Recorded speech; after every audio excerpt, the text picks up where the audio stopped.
Hello everyone. Today we are starting with a very interesting topic called international marketing.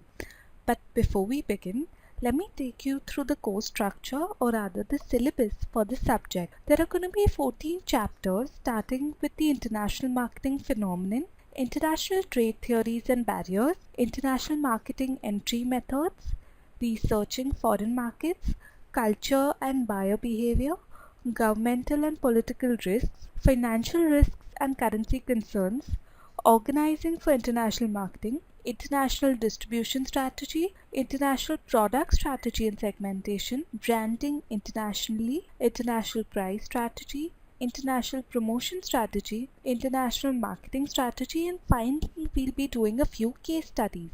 So, now let's go ahead and start the first chapter, which is the international marketing phenomenon.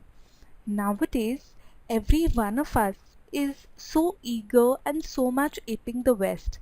So many of us travel abroad, see their customs, traditions, use the products that are manufactured in other countries, whether you talk about branded cars or whether that are made in other countries, or whether you talk about clothes, televisions, laptops, anything for that matter. We are surrounded by so many products nowadays which are either made internationally or their components are or parts are manufactured internationally. You would always be using products that are Indianized. So yes, all of us today are surrounded by a lot of international things around us. That's why there is huge scope for companies who would want to or who are going abroad and trying to set up their base or maybe sell their products and services abroad and do marketing in other countries. Talking about taking the international marketing in perspective, if you see any garment, for example, and if you read the tag as to the country in which it's made, you'll see a made in Taiwan tag, say, for example. So that means that your garment that you're wearing, either your shirt or your trouser, is not made in India but in Taiwan. So that's again international marketing. Talking about the tires on which your cars run, if they are embossed with something like made in Japan, like here in this picture, then again you are using or you become a part of international marketing. Let's talk about our day-to-day consumption item, that is fruits. So many of our fruits are not even, for example, your fruit here is a New Zealand product, so it is imported from abroad. It is not even made or grown here. So yes, there is so much of internationalism that we are surrounded by nowadays. And of course, because of all these international things and because of the craze that's increasing, because of the business, the trade, etc., and because of the transactions that are taking place between the nations, of course, there is huge scope for companies, and marketing is growing not domestically but internationally as well. So, what exactly is international marketing?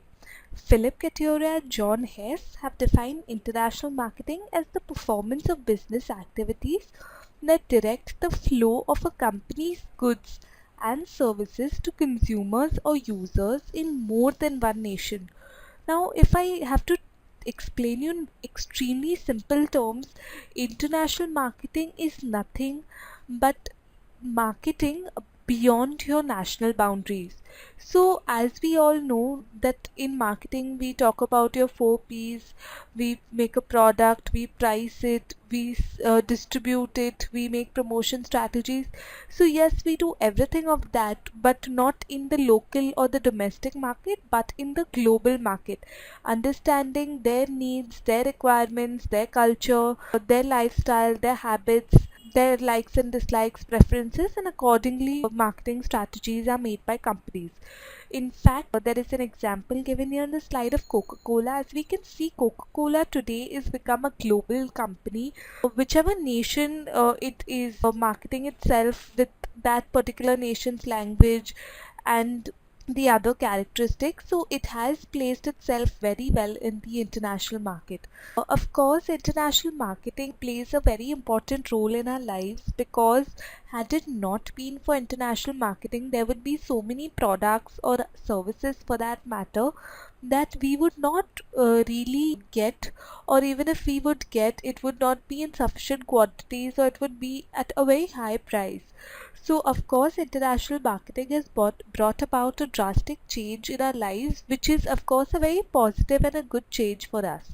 Talking about international business is actually a broad concept under which all other concepts come. So, international marketing is nothing but a part of international business.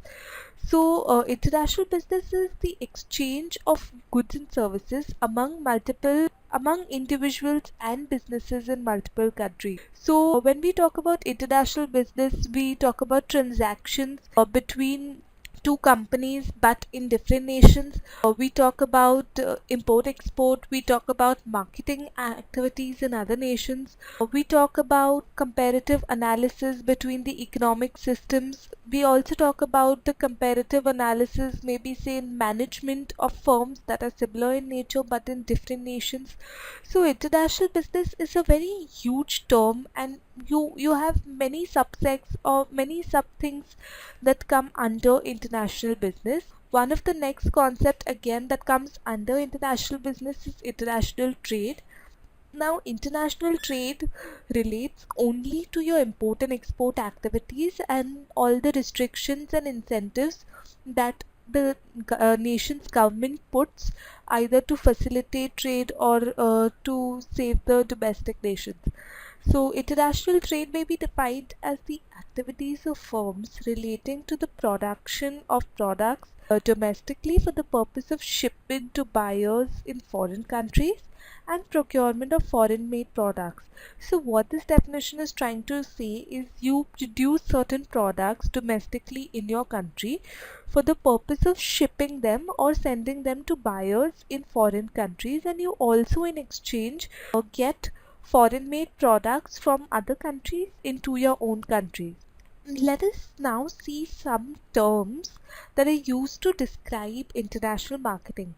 The first one being cosmopolitan marketing. Now, in cosmopolitan marketing, what happens is all your sovereign nations that have a separate nationalist framework, basically, who have their own authority in their nation. So, doing marketing in such kind of countries is your cosmopolitan marketing.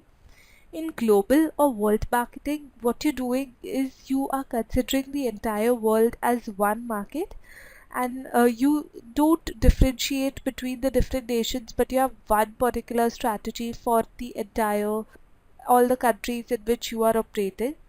That's global marketing. In international marketing, as I explained earlier, you go to countries and try to sell your goods and services and promote your goods and services to other consumers in other nations. In multinational marketing, now you do not take foreign country and domestic country separately, but you actually go in the foreign country and you operate in that particular country and market your goods and services. And talking about supranational marketing, now if we talk about European Union, in European Union you have quite a few countries who are considered as one nation, and they share the same government, they share the currency, they share the rules and regulations, all the regulatory requirements, authorities, etc. So marketing in such kind of a market is called supranational marketing. In reality, all these terms are and can be used interchangeably. This was just so that you should be well aware about what are the terms that are used when we talk about the international marketing in context.